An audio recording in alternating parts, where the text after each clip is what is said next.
Hello and welcome to another edition of physics tutorials.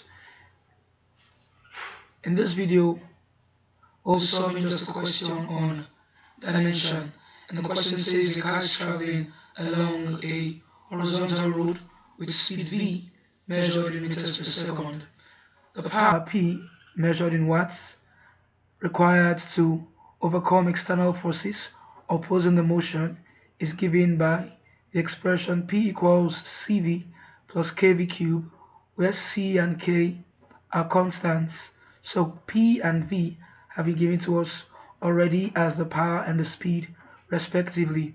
We're told to use dimensional analysis to obtain the SI units for the constants K and C respectively.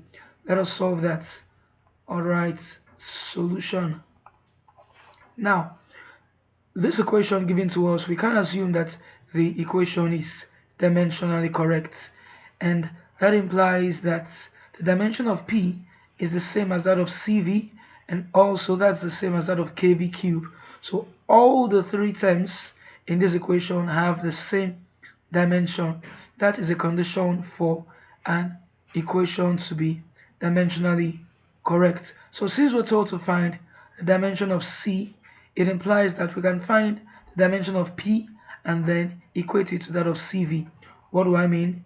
We can write that the dimension of P is equal to the dimension of CV, which means that the dimension of P equals the dimension of C times the dimension of V. For us to get the dimension of C, we divide both sides by the dimension of V, which implies that the dimension of C therefore becomes equal to the dimension of P divided by the dimension of V. Now, what is the dimension of P? We're told that P is power, alright? Now, for power, what is the simplest formula of power that we know? We know that power is the time rate of doing work. Power is work done over time, alright? Now, work is also the product of force and displacement. We have force times displacement over time. We can choose to break these down further, but I think the dimension of force is well known as mLT to the power minus 2.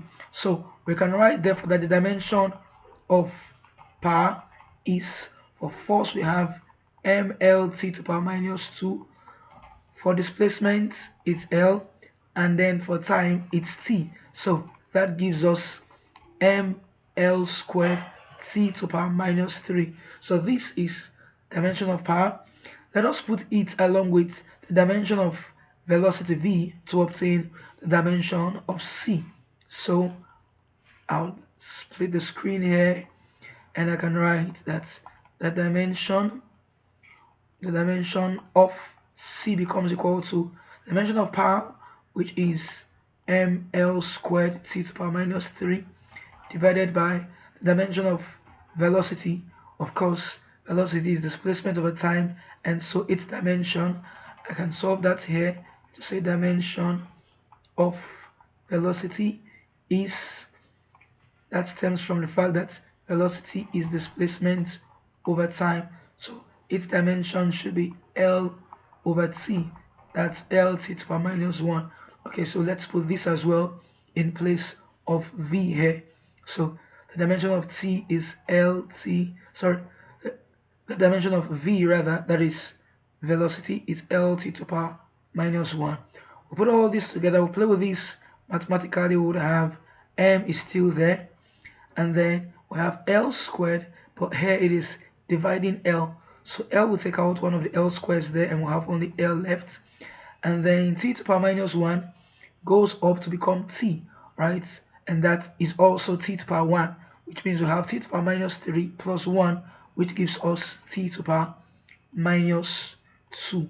Alright, so the dimension therefore of the constant C is mLT to the power minus 2. Okay, so to find the dimension of K, we can also compare the dimension of P with that of kV cube. Alright, and then we'll make the dimension of k the subject of the formula. You can pause the video and then you go ahead to try that out. Okay, if you have done that, let us match what you have done with what it should be. The dimension of p, if we're comparing both sides, is going to be equal to the dimension of kv cube, which is the dimension of k times the dimension of v cube, which implies that the dimension of k is equal to the dimension of p divided by the dimension of v cube. Okay, now we have found the dimension of p earlier to be ml squared t to the power minus 3. So we have ml squared t to the power minus 3 divided by the dimension of v we have said is l t to the power minus 1. We need the cube of that. So we have, this becomes ml squared t to the power minus 3 divided by l cube t to the power minus 3. Alright, that's to say we open up this bracket. Alright, we'll have l, and then l here is to the power 1. So we'll have 1 times 3 gives us 3, and then t here is to the power minus 1. Minus 1 times 3 gives us minus 3. Alright, now I said l here is to the power 1, although the 1 is not displayed, it is not visible. Alright, so let us simplify this further.